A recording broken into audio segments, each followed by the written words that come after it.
All right, welcome everybody. Joe Repelding here, Principal of Design 39 Campus. We're so excited we have this panel with us today to talk about just how do we ensure that learning happens on campus in an awesome and safe way. So I have our moderator here, Casey Meter. She's our collaborative president and has a beautiful team. So Casey, take it from here. Oh, thanks, Joe. Yes, we have a great panel of experts here today to answer your questions from the Padlet and just discuss general themes around masking. First, I want to introduce Vanessa Park to the group. She's an ER physician. Hello, you want me to go ahead?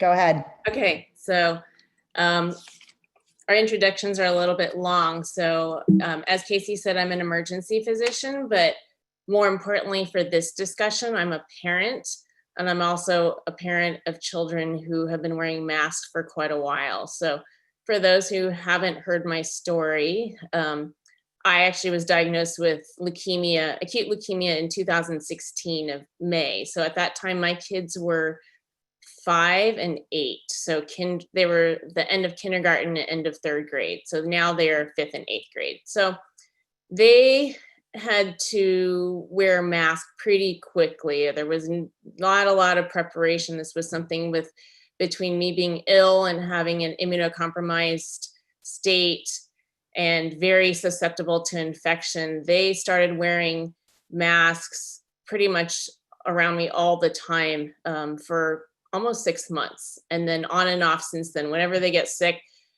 they had to wear a mask at home. So actually outside the home, it wasn't as much of an issue, but inside the home, anytime there was a sniffle or a cough or a fever or a vomit, they had to be wearing a mask to protect me. So that happened for about 6 months first. Things were better. And then 2.5 years ago, I ended up relapsing and had to have a bone marrow transplant, which made things even worse from an infection risk standpoint for myself. So again, the mask came back out. So they've been wearing masks on and off for the past 4 years. So they feel very strongly about masks themselves. I think they feel that they want to be able to protect themselves because they know that I'm susceptible as a immunocompromised person and patient.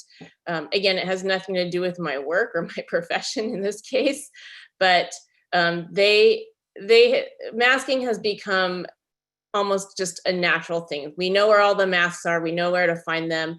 Granted, they are older now at this point, so it's become a little bit easier as they become older, but when they first started, it was a very foreign concept to them, but they did adapt, which is, I think, is one of the biggest messages for today is that kids adapt. So I'll let one of our other speakers talk more about how she got our kids to wear masks because I was too ill in the hospital to actually have that discussion with them myself. But there is a video that my kids made on the Padlet if you want to take a look at it later on. It's the 3rd one down on the mask video, or maybe 4th, the last one that they made that would be a great thing to show kids. So from kids to kids as well. So, yeah, it's that one down there, Zach and Andrew.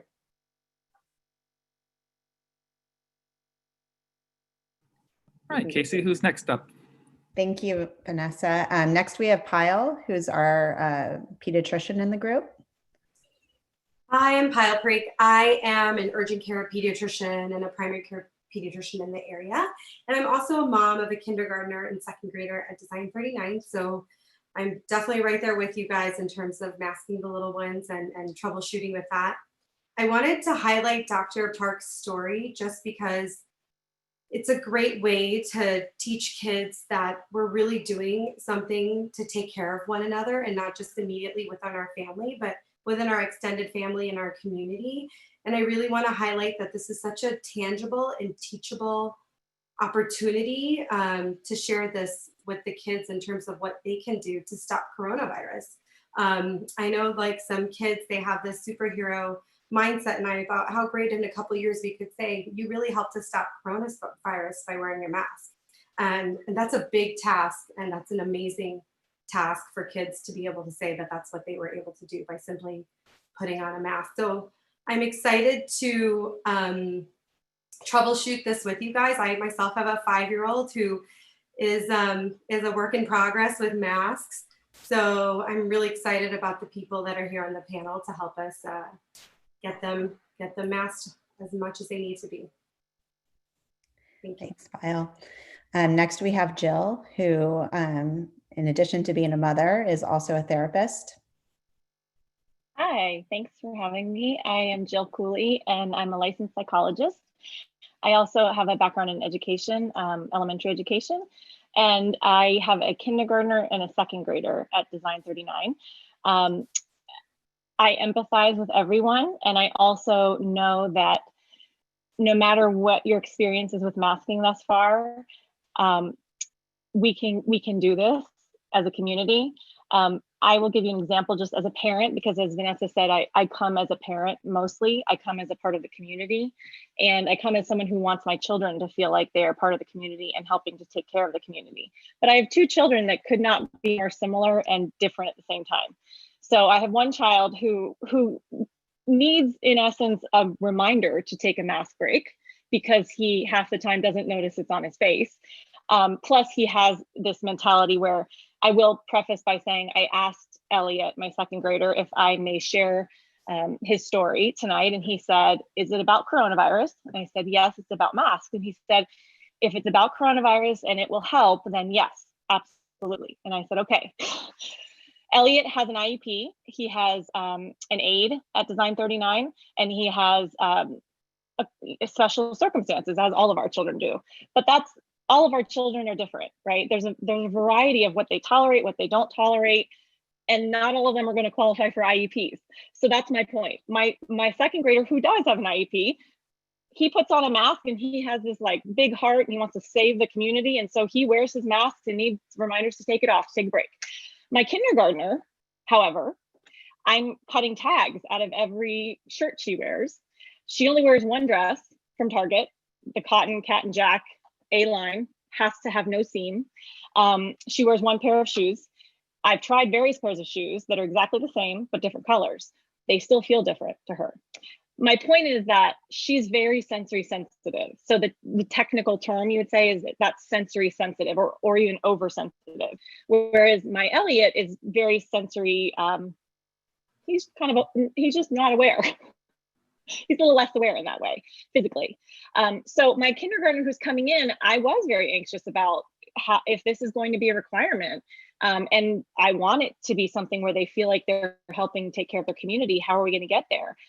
What I want you to know as parents is that wherever you fall in terms of your beliefs or your understanding of science or transmission or any of the above, it comes back to what Vanessa and Pyle said, is that it's about our community. It's about recognizing this is an opportunity to model for our kids that we know they are resilient. We know that they can rise to the occasion. We know they are adaptable. So even when my 5-year-old is having a meltdown for the whole rest of the day because she tolerated a mask for the morning, I know as her parent, that's my job to be there and to be okay with that meltdown the rest of the day, because I know she did really hard work in the morning. So, that's an example of, and I'm happy to help with other tips for how to get through this, but I want you to know that no matter what you're anticipating in terms of struggles, by modeling this belief that we're really doing it for people we know and people we don't know, because it's also a great tool for kids to start being mindful of the community that they don't see right in front of them. So, kids are so tangible and in the moment and egocentric. They think about themselves and who they know. This is a fantastic opportunity to help them understand there are people we don't know. There are people we know, but we might not know their story. We don't know what's going on inside of their body. We don't know what's going on inside of their family. And it's not a method to scare them. It's a way to build empathy. It's a way to model for them. And when we model it, kids look to us as a barometer of, is this okay? Is this as weird as it feels? Is this as strange as it is? And you know what? We need to be honest. We need to say, this is different. You've not gone to school before with a mask. Let's talk about it. We've got people to talk to. We've got friends to talk to about it. The other piece is that it's an opportunity to help kids tune into There are other ways of noticing. We rely so much on what we think of as the way we see how people feel about us or the world, or how they're doing or how they're feeling. And there really are a lot of opportunities to help kids tune into what they hear, what they notice in someone's eyes, what they notice in someone's body language. All of these really amazing opportunities that our children may or may not have had until a very long, older age, that is a great opportunity for now. So I encourage you to think of this not as, it's not fun. None of us think this is fun. I'm not going to by any means convince you that I'm like a fairy godmother who thinks this is fun, but I am someone who really firmly believes in resilience. And I really firmly believe, and the research supports, that with the right supports and the right amount of challenge, children really do rise to the occasion, and they want to help. They want to be part of the solution. So that just brings me to my final part of my introduction. Is the way I explain this to kids, and the way I tell parents, I encourage parents to explain it, is that we do have this problem, because kids know this is a problem. It is scary. It's scarier for some people who have been sick and people who need us to protect them. And it's hard because we don't know how to fix it. That's part of the hard thing. There's this part we don't know. But the best thing we can do, what we can do that is for sure, is that we can wear a mask so that the people who are experts, the scientists, the doctors, the researchers, the people with the microscopes, they can do their job to help solve this problem, and we can do our part. Thanks for having me. Thank you, Jill. We're lucky to have all of you guys on this panel. And then one final panelist, we have Michelle Hugg, who actually comes to us from Vanessa Park. And she is a child life specialist, and she'll explain more what that means. Hi, thanks for having me. So if you have had a child in the hospital, maybe you've come across a child life specialist, we're the child development people on the medical team. So my job is to explain illness, procedures, and end of life to kids and families and help them cope with what's happening. So I do that whether children are ill or parents are ill. And I had the fortunate experience of working with Vanessa, who was first a friend and then a client, and now we're back to friends. So I'm here one of the biggest things I teach is coping and how we get kids to do things that are hard quickly, because that's what the hospital requires. I'm also a mom. I have a 6-year-old and a 9-year-old who have been wearing masks pretty much all summer. So I have that experience too. And I just have a few key points to share with you that I think I'll do later on. Right, Casey? If they're relevant to the questions on the Padlet, then we can do it later. But if there's anything you want to add right now, you can go ahead. Oh yeah, I'm gonna add one more thing. Thanks. So I think that in medicine, we see suddenly families, especially with children, that are suddenly vulnerable. All their life plans have been thrown out the window, and everything's unpredictable. And I think that's happening to all of us right now. And so if people haven't experienced a crisis, particularly a medical one, this is new, right? Like what we thought the year was going to look like doesn't look like this. We don't know what's going to happen next. We don't know when our kids are going to go back to school. And so that's just something I think those of us in medicine have seen every day, and now seeing it on this large scale is just more challenge for more people, but it's also fostering more dialogue like you guys are doing, having me. Thanks, Michelle. We also have wonderful LEDs that are here also to share their experiences, including Charlene Chang, who's one of our preschool teachers. So she's been in the classroom with young students wearing masks. And so she's going to explain a little bit more later on about what that has been like. And then I think without further ado, we'll start answering some questions from the Padlet. The first one is face shields. Are face shields going to be allowed in lieu of a face mask? The CDC recommends face shields in conjunction with masks, not as an alternative to wearing a mask. And then we were hoping that Charlene, you could weigh in on this and, or I'm sorry, Vanessa, that you would weigh in on this and explain a little bit more about face shields versus masks. Yeah, so the answer to the question at this time, the CDC guidelines are correct that a face mask alone is not enough protection. So the data is limited, but there is data that is stating that face shields by themselves without a mask underneath do not protect the wearer. There's some studies out of Switzerland that have shown that. And at this time within the school, my understanding, and we still have to talk about this as a team, but we likely will not be allowing face shields alone. A mask with a face shield could be an option. There are some face shields that potentially, if they cover everything and they're sealed, then they could be, but those do have a tendency to fog up and probably are going to be more problematic for a lot of kids from a sensory standpoint if you're trying to get past the sensory issue. So I will say that in terms of mask recommendations right now, the general recommendation is that it should be a 2 to 3 layered tight weave mask or tight weave fabric.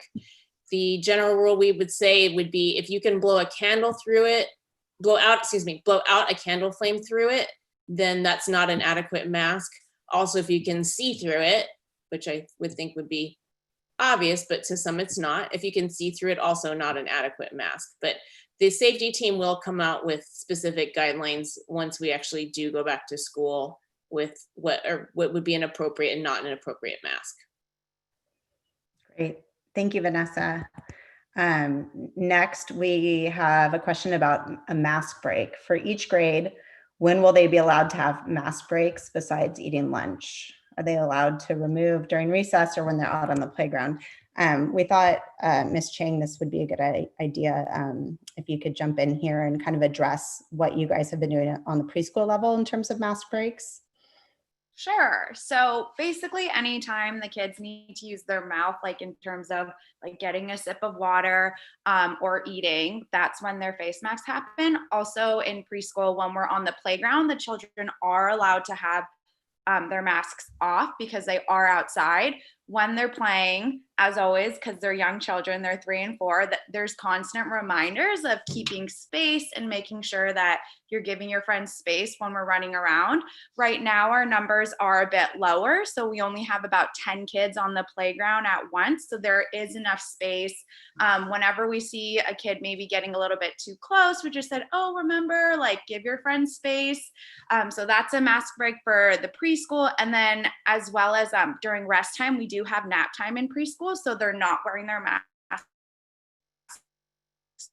during their nap time. All the mats are spread out in the classroom, so they're all at least 6 feet apart from them.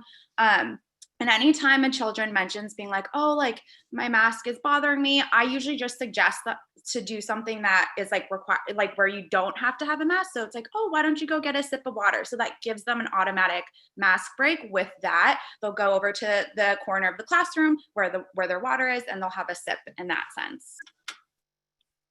Great, thank you. Do any of our other LEDs want to weigh in on mask breaks?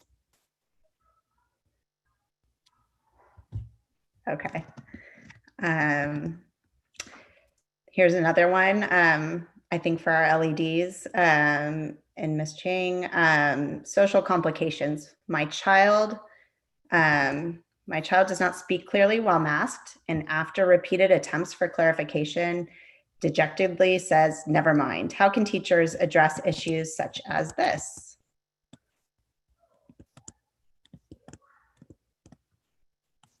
And this might be a good one for Michelle to Hugg to talk about a little bit. Me? Michelle Hugg. Okay, I was gonna say. So we were talking about this earlier, and I think first of all, I want to say this is hard, right? Like Jill said, and this is because this is new to us. So we're used to modeling coping and understanding and modeling and all this stuff of things we know, and we don't know this, but this is frustration, right? So if somebody can't understand you, it's frustrating. So we want to say, yeah, wearing a mask and somebody not being able to understand you, that's frustrating. So we're naming the problem. And then I think we can brainstorm with our children if we're in one of those moments of being okay with the meltdown, like Jill said. That's a quote I'm going to put on my fridge, I think. So brainstorming with them, and for our younger children, this is writing practice. Maybe they get to use an Etch-a-Sketch. Maybe there's a sticker system. Your kid might probably come up with a great idea. I think classrooms could probably do a whole project on this. So it's more about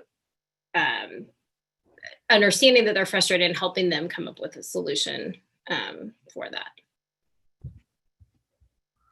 Great, thank you. Can I add something to that?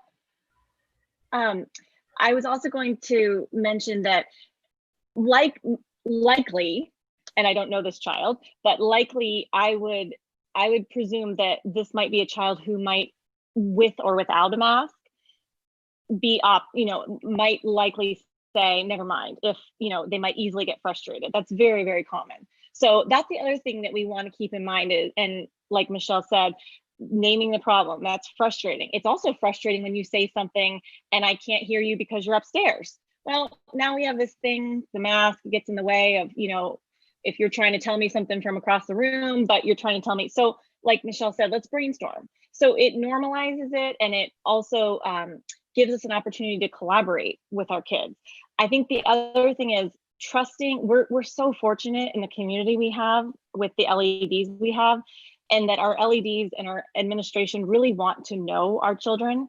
And I know that they're going to be working really hard on new tricks of the trade and tools and how to read kids. And I can only imagine, like, I lay awake at night thinking all the things that they're likely thinking too. And they're going to start picking up on those cues. So that's the other thing, is that it's on everybody's radar that this is no longer our primary way of understanding each other or conveying a message. And our LEDs are very in tune with that. And so I think we also have to put that faith in them to be in tune with our kids.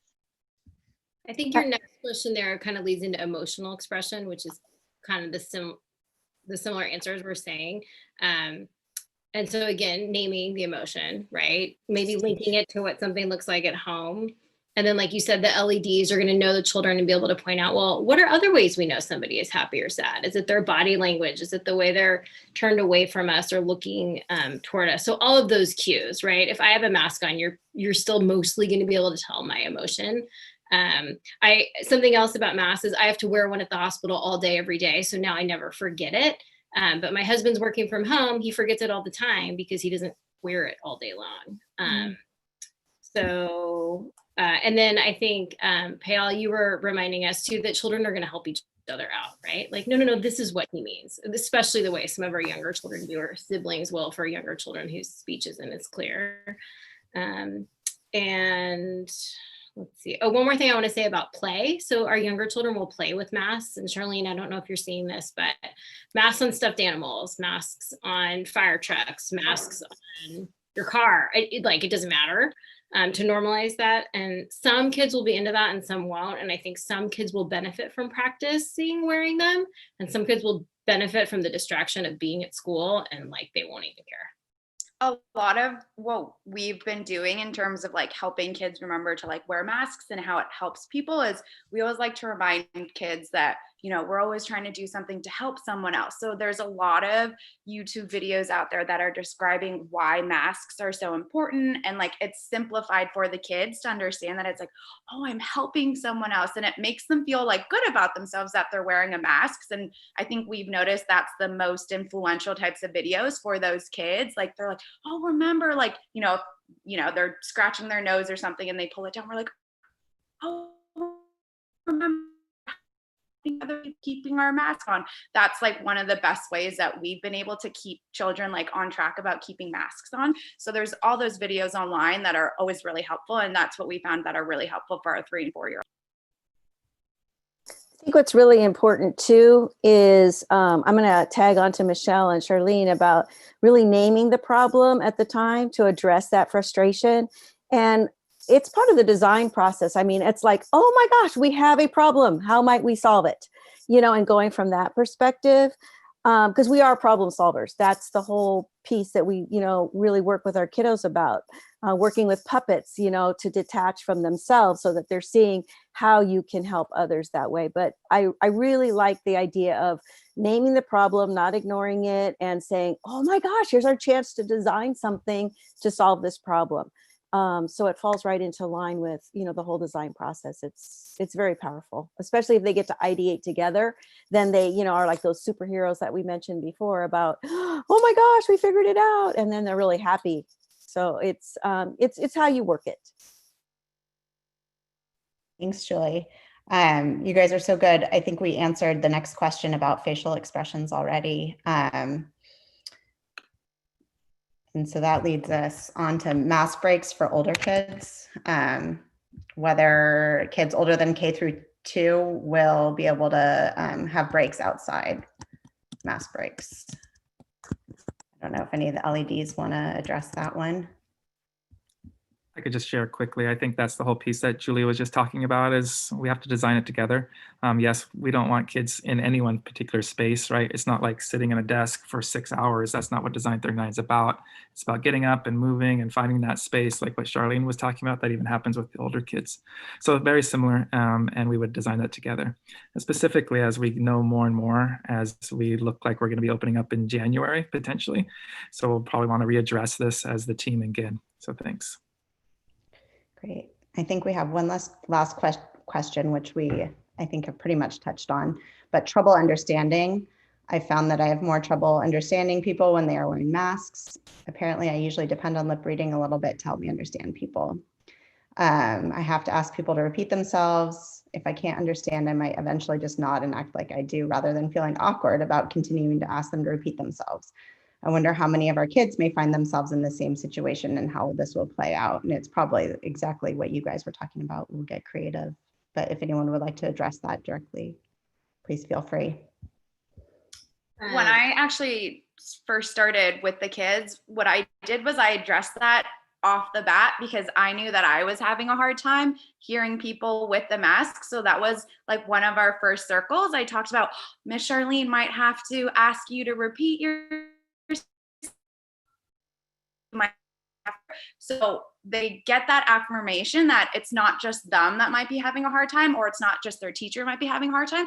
Like, we're all in it together. So a lot of the kids are already understanding, oh, like Miss Charlene might ask me again. So a lot of times they say, can you say that one more time? Or can you point to what you mean? You're using other gestures along with what they're trying to say. And I think proactively addressing that with everyone, it makes them feel comfortable enough to ask again if they need someone to repeat it, and kind of alleviate that feeling awkward about repeating themselves, because it is a different situation. I explained it to Joe the other day. It's kind of like having an extra accessory on your face that's kind of blocking your mouth so you can't see too much and you can't hear as well. So I think having that front with the children really, and every day I probably ask a few kids, can you repeat that? Can you repeat that? And they're always willing to do that because they know that that's something that we just have to. It looks like Michelle Hugg, you had something to add?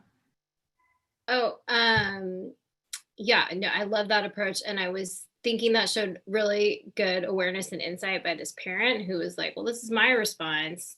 And that opens up dialogue to their child. This happens to me. Does this happen to you? And kids are going to teach us. And probably by January, you're going to have preschoolers who are experts in addition to their educators. So I liked how the parents shared their reaction, and then we want to give space for the child to have their own reaction, and they'll surprise us like they do. Great, thank you guys. We want to open it up now to see if any of our participants have any questions, or you can either put it in the chat or ask over Zoom. Thanks, Casey. Yeah, so it looks like we're going to open up to our Zoom team here. If there's anything specific that you'd like to ask, it's obviously we're not going to be giving doctored advice in terms of like your child's individual need, but in terms of a general scale. So if we can go ahead and open that up, if you want to unmute your mic, and we can ask those questions, and I'll take a look at what questions folks have on YouTube. Del, I am going to be a new parent for Design 39. I also work at UCSD Health, and I'm going to be putting a link in the chat for everyone who's interested.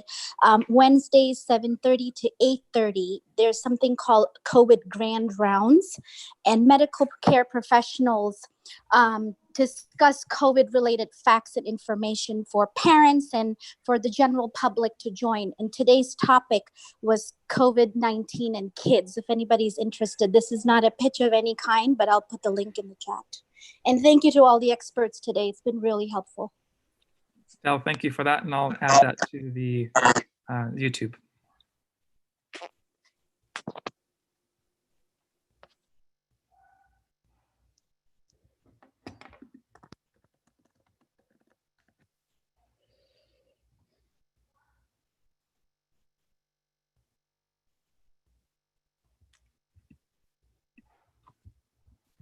I think there's also some questions specifically right now just around the recent communication from PUSD that we're going to be going to virtual learning coming until January.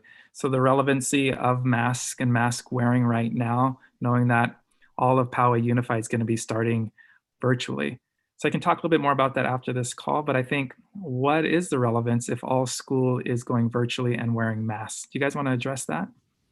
And is this still relevant? Yes, I should have said that in my intro, but this is still very relevant. I think if we want to get our kids back on campus, then we need to get our kids wearing it in public. And we need to all be responsible in wearing masks in the public so we can actually get our kids back in school.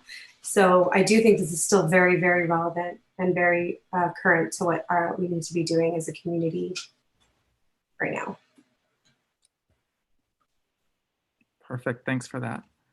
I also wanted to add that during this time where there is so much in flux and there is so much uncertainty, one of the best things any of us can do is to choose where we can find certainty.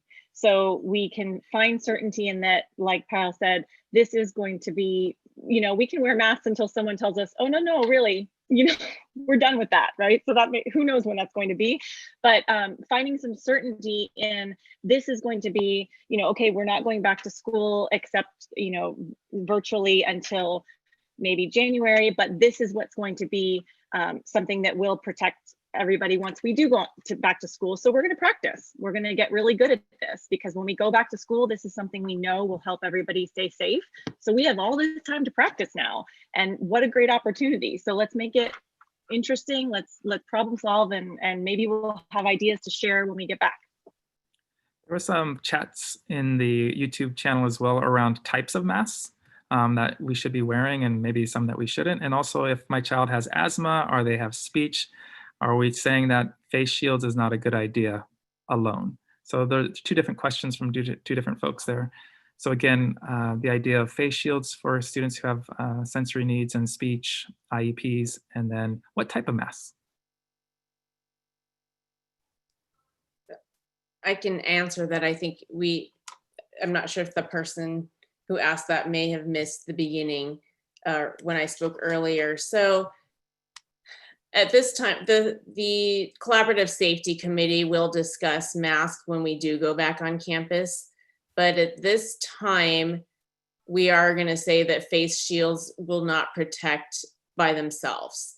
And that's based on limited data, and certainly the data could change. But right now, the data that we do have is showing that face shields do not protect the wearer or the people outside the face shield. The wearies, not the wearies, the wearer as well as those around them from potential infection. So we would recommend if they're going to wear a face shield, they would still need to wear a cloth mask underneath. So in terms of types of masks otherwise, right now the recommendation from the CDC is a 2 to 3 ply layer fabric mask. And we mentioned that in terms of just a poor man's way of telling if you have an adequate mask or not. If you are able to blow out a candle while wearing the mask over your nose and mouth, then that's not an adequate mask. And in addition, if you can see through it, so some of these like gaiters or things that stretch over the face, if you can see the shape of the nose clearly, or you can even see features, that also would not be adequate. Beyond that, I think we will come out with very much more specific guidelines as we hash through that, although now we have more time as well for that before we decide. But I think we would want to try to make that clear soon, so that if children do need to adjust to wearing a different type of mask than what they're used to, we can do that earlier and give you more time for that. The other thing I just wanted to ask in terms of the kind of mask, I do see sometimes in the office, parents will slap on adult masks onto their kids' faces, and it's not doing what it's supposed to be doing. If you have any gapes, the air could potentially go out from the side, so you're still not protecting the other person. So fit is a really big deal. So you need to there's so many out there. You guys can find fits and make your own. There's great advisement, I think, from Hopkins on terms of size based on age and then their face. So you can, I think fit is a real big deal. So make sure when you're working with your child and they're having trouble that you make sure it's the right size. We have a question for Ms. Charlene in the chat. What were some of the challenges you had with the kiddos at school, and how was it handled? Or were they all okay with wearing masks? Yeah, so I actually have only been at the summer school for a week now. Miss Maria, who's my co-teacher, she's been a teacher during the summer, and she was telling me at the beginning masks actually weren't, they were just recommended, and then the CDC came out saying, oh, it's highly recommended. So she sent that out to the parents, and the parents, basically all the parents who saw that were like, okay, I'm going to send my kid in with the masks. Most of them were totally fine wearing them. They saw their friends wearing them. They saw the teachers wearing them, and they probably were already wearing them out and about. So it was very easy for them to get used to. I do have some kids that are still kind of fiddling with the masks a little, whether that's because they're scratching their face or it's just not that comfortable. And during those times, I usually just let them have a little mask break. And I'm like, oh, why don't you go get some water, give yourself some space, take it down for a minute, drink a sip of water, and then put it back up. Other than that, there hasn't really been any serious issues with it. Sometimes, I know Joe was in the classroom the other day, they just decide to take it off, and all you do, it's like reminding them to put their you need to have your masks on, and you want to normalize it as much as you can. You don't really want to freak out and be like, oh, like you have to wear your masks. I think that would scare the children. So just making sure that you're normalizing it and it's an everyday thing that they just have to wear. I know one of the people mentioned the fit. That's a really big deal for the kids, because you can tell when it's comfortable and when it's not comfortable on them. Like they'll be fiddling with behind their ear if it's bothering them, if it's too big, if it's too small. So what I recommend is really looking for a mask that fits your child and that you know your child is comfortable in, because they will be wearing it for the majority of the day. I know I had a child come in yesterday and he was really upset and I had no idea why. And then dad mentioned he doesn't really like the mask that he was wearing, and he was trying to find one that fit the child. So at our school, we have temporary ones for the kids to wear. He put that on and he was totally fine wearing it. So I think the problem for the mask he wore to school that day, it was too tight on him. So that's a really important aspect of it, finding one that fits your child's face and making sure that it's comfortable. That'll just make it less likely for them to play with it, for them to want to take it off. That's a really big aspect that I've noticed on the kids. Anything else in the chat, Casey? Yeah, we've got a couple more. Let's see. Alma asked, will there be any reminders about proper mask hygiene, like washing cloth masks, using new surgical masks when possible, etc.? Well, first of all, I heard there's going to be some amazing Design 39 campus swag mask. Is that great? Is that correct, Casey? Yeah, we're working on that right now with Big Frog, but we're going to have D39 masks available for purchase with our spirit wear. And they're going to be the cloth ones, and there's going to be a one sized for children and one for adult. Our amazing spirit wear chair went herself to go try them on to make sure that they fit properly and they weren't too loose. So it sounds like proper hygiene on masks. And how long do you wear them and wash them? Anyone want to address that? I was going to say, with little ones, we're constantly reminding them when they blow their nose to go wash their hands, before you eat, wash your hands. It'll just become a part of the routine, if you're probably talking to them about taking it off properly and things like that when they take their breaks. It'll just become part of our routines, that we just kind of encompass all of that. Thanks, Michelle. Michelle's our transitional kindergarten teacher. Thank you, Michelle, for that. Casey, anything else? I'm looking on our YouTube. Anyone from our amazing Zoom friends here? Any questions from our Zoom team coming in to watch?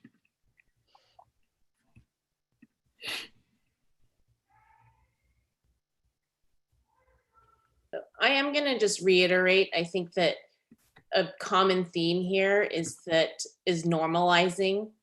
And this is the time now when we're all home to normalize it. When we go out of the house, we put on a mask. I know that even, we're not taking our kids to the grocery store but there may be places where we come into contact people, we just bring the mask, and you keep a mask in the car or, for each person, make it just it's like bringing your wallet. It's like bringing your phone, you bring your mask. And I think when school starts, the first week of school, there's a lot of that social emotional, we've, set the class rules. The masking is going to be part of that. So I think if it becomes the norm, if it becomes the culture, then it doesn't become scary or weird or anxiety provoking at all. It's just part of what we do. And I think as parents, that conveying that to them now, because that is part of what we do. And I think the kids just don't see it as much because they're not going out with us to the normal places that we go. But, they go to see the doctor, they wear a mask. They go to wherever they go. And I think having that sense of it's just what you do really helps, regardless of how old they are. Can I also add, I want to encourage you to ask your children as maybe a starting point, what's something that you've noticed that's maybe something you've noticed that's different since you've been wearing a mask. So I asked Elliot, as I was asking him if I could share his experience, and our children are so wise, but they may not be able to articulate because they're children and they don't have the language and the ability to express perhaps what's already going on. So when I just prompted him once, I said, well, have you noticed you've used your ears or for anything different, or when you're noticing people? And he said, yeah, I notice, actually, no, I notice people's eyes. He said, I can tell when people are happy because their eyes are smiling. And I said, wow, so you already have started noticing how people are feeling even when you can't see their face.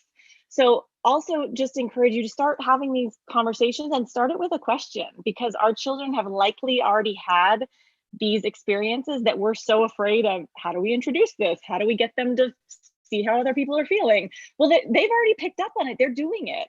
And that's also what the research shows, is that people's eyes smile when they are genuinely smiling. The muscles in the eyes also turn upward. So our kids are experiencing it. And so I just want to encourage you to start with a question. I was going to add also that it probably won't be as big of a struggle at school, just like everything else. We hear parents saying, oh, he won't write anything for me, or he won't do this for me. But it's at school, in the classroom, everybody's doing it. And so it's much easier for them when they do see their peers doing the same thing. It just, if anything, they'll start comparing their masks and, that kind of thing. Well, Casey, really appreciate you spending this time with us and pulling together this advocacy team with our pediatricians and doctors and healthcare specialists. Just really, really appreciative of you all. So if we can all join me in a round of applause for our team. As you know, this is not the last, but the first of many. We're a design-oriented campus, and even Michelle Hugg was sharing she has her kiddos in a Montessori school. She says, hey, I think I might steal this idea and do a forum for our own parents. So clearly Design 39 continues to try to listen, be empathetic, and do the things that we believe are right for the community. And so really appreciate everyone for coming on this call. I do want to spend about maybe 10 minutes just talking about the big elephant in the room as well around virtual learning. So if you'd like to exit the call right now, that's perfect, or turn off the YouTube. Go ahead and do that as well. So I'm going to go ahead and close out the YouTube channel. I'll leave them on there because I think some friends are on there. So just the basics of what I know as well, been sharing with you for quite some time, just looking at the data as you all have, is the reality that the matrix around opening school are becoming tighter and tighter. The county office has made, as you saw from the superintendent's message, basically 14 days of where you have to pushed us way into September. The other big component of that is turning school on and off and on and off. If there's still a big, what's the word I'm looking for, Vanessa? Just that the viral spread is still kind of high. And so the thing that I'm really feeling empathetic, yes, thank you, that I'm feeling empathetic for is our families who really have, both parents have to work, and they're not at campuses that are actually allowing you to work from home. So we're gonna have to work that through. I don't have any good suggestions yet, other than that we're a design-oriented space. We're still waiting for Bridge to give us some more information about that. You should have seen recently put out just the empathy interviews that we're trying to do and doing these design jams with you. So we have them in K, in 1, in 2, K1, 2, and then just to make virtual learning awesome. So people are already posting in here things that will make it awesome.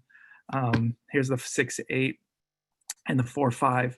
And so we're looking for that input so that then we could take this as a staff and take a look at it, see what insights we might have and build from there. So that's what we're looking for as well. We also are doing some design jams with our middle school kids after our last call. We already started today. So here's a video call out. So if you have a 6-8 kid, this is the design group that started to do some work around that. And they have already started to build out their own design session, and they're calling it, let me pull it up so if I can see it.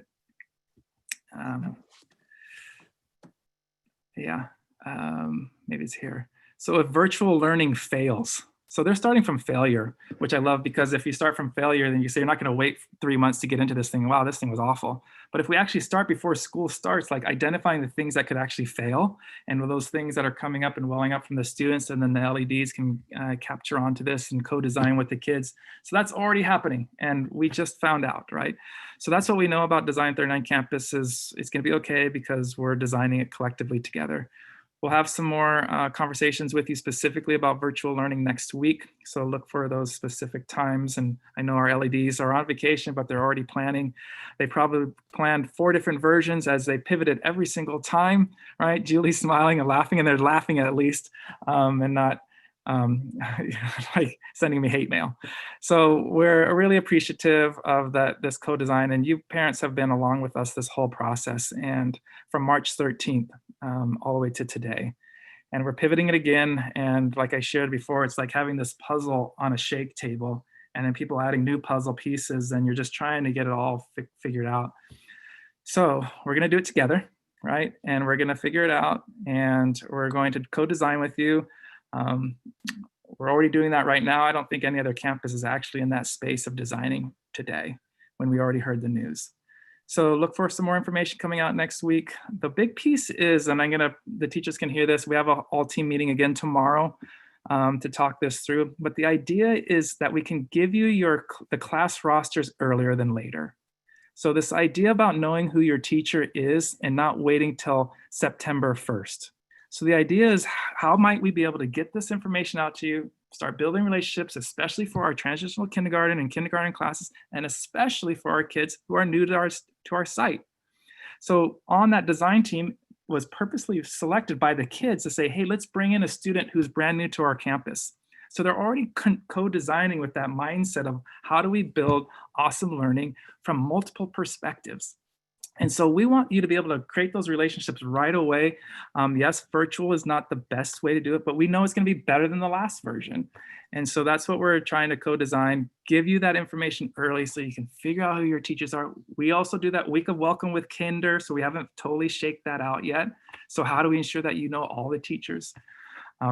We've done a lot of work with trying to identify what would be the best looping situation for our kids. How do we maintain those relationships? How do we ensure high quality learning in the middle schools, in the primary grades? So teachers are totally invested in this. They've been planning. Now we actually have a little bit of a sandbox that we feel is consistent at least through January. And inside that space, I just want to figure out a way, how do we support our families who have to work? And so this idea of these little micro schools that you guys are talking about, like this safe cluster of families that know each other, that are also masking or whatever it is, and you guys can cluster together, and knowing that we have this continuity of our competencies, knowledge, skills, and dispositions, and so that we can now like wrap around that so you feel good about that. So the best thing you can do for us right now is go into those Padlets, share with us your best thinking. We have social emotional ideas in there, how to connect as a community, and what worked and what didn't really resonate. So we're not keep focusing on that thing we thought was awesome, but it might not have been. And we didn't really pay attention to that thing that was really awesome. And how do we leverage that up? So that's the really short version of the best version I know now. And I'll just keep the Padlet, the room open here for a few more minutes. And but most importantly, thanks to our team who came together to talk specifically about the health and well-being of our kids. Charlene, that was great to have your perspective in the trenches already. And then our LEDs who came onto the call, and really the critical conversation we have, because we have a collaborative who cares about everyone and making it the best. So I hope you feel confident in us again. Our hearts are with you. So we'll just leave it there. Is there any conversations within the Zoom room? I'm not watching the YouTube channel right now. So anything that's kind of top of mind that we should be thinking about? If not, put it in the Padlet. Hi, Joe, this is Del Lally again. Just maybe a week ago, we completed a form where we can be paired up as a new family with existing D39 families. Is that still in the works, and what's the ETA? Just curious. Casey will speak to that right now. We have a meeting tomorrow specifically on that, but Casey, you want to give an update? Yeah, I think we have an ambassador chair that's in charge of that, and that's her brainchild. So she's going to be doing the pairings in the next few days. I think she's just waiting, hoping to get more families to sign up. So if you're on this call, sign up for Connecting Families. It's basically a matching system where new families will be matched with current existing families, and then they will be invited to connect with each other however makes the most sense, whether it's Zoom or FaceTime or what have you. And we're trying to connect based on grade level, and also whether you chose virtual learning or on-campus learning, even though we're all virtual now. So anyway, she will be doing that in the next few days. And so you should hear shortly. So good reminder tomorrow. Thank you. Great question. And Casey, good reminder for us after tomorrow's meeting, probably just get an update, and then we can package that together with the communication and the link again. Yep, we want to keep getting better at this idea of connecting our families. Good question. Hey, Joe, I think there was, so when the options went out, there were three. There was homeschooling and virtual and on campus, right? So are we going all virtual, or it means virtual means homeschooling and virtual? For those parents that might have picked homeschooling. Yeah, great question. So there's the Poway Unified Homeschool Program. That's where they give you the curriculum from Poway Unified. I think they meet with you once a week, and that the core teacher for that homeschool program is the parent, right? So with that program, you're still connected to Design 39 campus. As I shared with Julie in another conversation, is that we want to make sure the best we can is connect the dots between our homeschool families and Design 39 campus. That means maybe our technology programs, social emotional well-being, how to connect the dots with community. So that in that data that I shared with you, there was about 30 families in that space. Poway Unified is still honoring that. We're also going to make a phone call personally to each of those to say, like, are you still interested in the Poway Unified homeschool program, knowing that we're all going virtual? Or do you want to come back into the virtual learning and be part of that regular classroom? So we'll be making a call to all the families. So there really are just the two programs. It's Design 39 Campus Virtual Learning, which we're probably going to call like tele-learning, right? So like distance learning, tele-learning instead of telecommuting. And this idea of PUSD homeschool, which has a PUSD teacher that is not a Poway, or sorry, that is not a Design 39 campus teacher. Does that help, Yash? Yeah. Okay, good question. Next question. So Joe, there's a question on chat. Would it be possible to put out that survey of D39 families again? I know I did not fill out the form to partner with a new family because it required me to pick also virtual versus in person. And at that time, we weren't sure. Great feedback, Casey. Yeah, we'll put that out again. I'll put it in the chat right now. I'm gonna go get that link, but then we'll email it out as well. It's also, if you're on Facebook, it's on the D39 Facebook page. Because the YouTube channel is public right now, so I won't put it in the YouTube chat. So just look for a connected message. Great question, and thank you for that. Joanna, anything else on the chat that you see?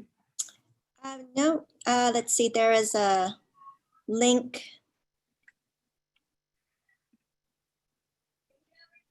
Yeah, there was the link to the UCSD. Yes, okay. Yeah. I put that in think the the next one is the connections form is up on the link now. Perfect, thank you for that, Casey. Other questions? We have 5 more minutes.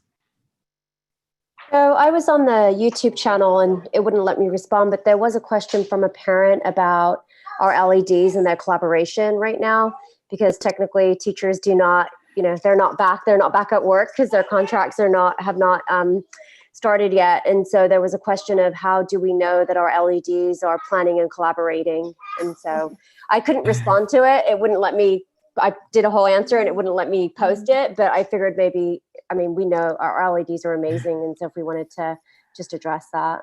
They're complete slackers, and we need to get on them. Sorry. That's Harmina. Harmina is our amazing assistant principal. Yes, Julie, I know I'll hear it from you later.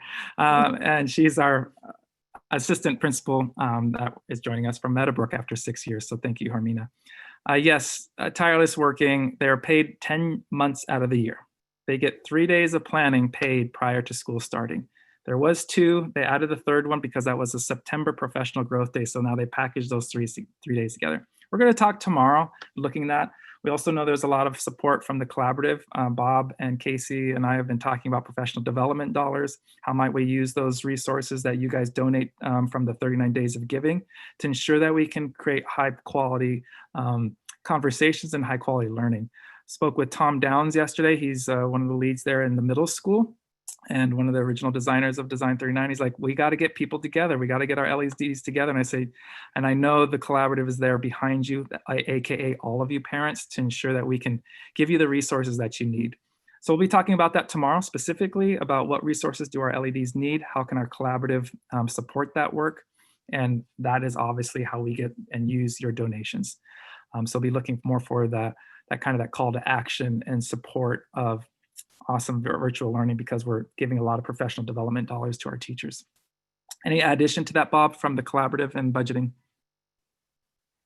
No, nothing to add, Joe. Thank you for bringing that up. Just wanted, as Joe mentioned, we're putting budgeted dollars directly into the budget for this year, and all of your generosity from last year and your generosity that we're counting on from this year is going to help to fund that. So we appreciate everybody's continued support. We know the difference maker is time that teachers have to connect with each other, clearly, right? So the more they can do that, the more they can take your feedback. So ultimately, before school starts, you'll get this pitched approach in terms of this is what learning is going to look like, tune it up just a little bit, connecting the dots with the kids way before school starts, those kind of things, so that when we hit that road, we're running and the kids are ready to go. And I think another really powerful piece there is that we're truly want to be partners with families. And so when Joe puts out those Padlets for, what worked and what didn't work, that really helps our work, because we can clarify better what are we noticing, what are you noticing, and then where do we converge and where do we are totally off base, so that we can, build those pieces that are going to be fun, engaging, and, really rich experiences for our kiddos. Yeah, thank you for that, Julie. So when you're thinking about that Padlet wall, think about last year, and that's a very vulnerable space for a teacher to be in, right? Because it could feel like you're ganging up on me. The idea is that we have to just look at that data and say, what are the insights that we can gather from that to make a more innovative experience? So that's what we're looking for. It's not helpful to have negative energy in that space. It's helpful to have really thoughtful conversation and cognitive discourse in that space. So those are also things that you can do to help the LEDs. Last year is last year. What can we learn from that? How do we build for the future? right? So around here, we don't look backwards too much, we look forwards. Good questions next. Ooh, the final one, 1 minute. And then I got to put on my thinking cap. I got to go do my paper delivery, make ends meet around here. No, I'm kidding. Well, it's fabulous to see you guys. We really, we love you guys. I mean, that's the bottom line. That's why we're here. We do school differently because the world needs it.